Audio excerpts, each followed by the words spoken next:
Pada hari pernikahannya, ketika pengantin pria tidak muncul, dia pergi sendiri ke rumahnya. Begitu dia keluar dari mobil, ibu mertuanya menyambutnya dengan senyuman dan memberinya hadiah. Kemudian dia memberinya $5 juta sebagai uang saku. Setelah itu, ibu mertuanya membawanya ke putranya. Pengantin wanita mengulurkan tangan untuk menggenggam tangannya, tetapi dia terkejut. Tubuhnya tampak benar-benar sehat. Dia sendiri adalah seorang dokter, jadi untuk memeriksa, dia mencubit pahanya, bahkan mencabut beberapa helai rambut, tetapi dia tetap tidak bangun. Dan saat itu, dia ingat bahwa itu adalah pria yang sama, yang dia selamatkan dari kecelakaan setahun yang lalu. Dia tidak bisa percaya bahwa dia masih dalam keadaan koma. Sebenarnya dia sadar pada hari yang sama ketika dia dibawa ke rumah sakit. Namun, untuk menguji ketulusan gadis itu, dia memutuskan untuk berpura-pura tidak sadar. Tanpa mengetahui kebenarannya, gadis itu berjanji kepada ibu mertuanya bahwa dia akan merawat putranya dengan baik. Ketika ibu mertuanya pergi, dia melemparkan gaun pengantin ke tempat tidur dan pergi mandi. Begitu dia keluar dari kamar mandi, seorang pria bertopeng menutup mulutnya dengan tangan dan berbisik, "Jangan mengeluarkan suara." Kemudian dia menerjang ke depan dan dalam beberapa menit mengusir sekelompok perampok. Gadis itu dengan cepat mengeluarkan jarum perak dan menyuntiknya, membuatnya kehilangan kesadaran. Dan saat itulah dia mengetahui kebenarannya. Pria bertopeng itu adalah suaminya. Dia menyamar sebagai pengawal untuk menyembunyikan identitasnya. Ketika kemudian gadis itu dituduh secara salah, dia kembali menyamar untuk membantunya. Namun seseorang diam-diam memotret mereka.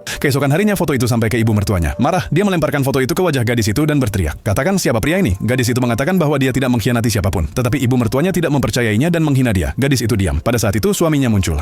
Dia mendorong pelayan dan berdiri membela istrinya. Melihat putranya sadar, mata ibu mertua dipenuhi air mata. Namun segera dia mulai mengeluh lagi. Akhirnya kebenaran terungkap bahwa pria bertopeng itu selama ini adalah dia sendiri. Pada saat itu, gadis itu menyadari bahwa suaminya telah menipunya sejak awal. Dan saat itu juga dia mengambil keputusan, dia akan mengajukan cerai.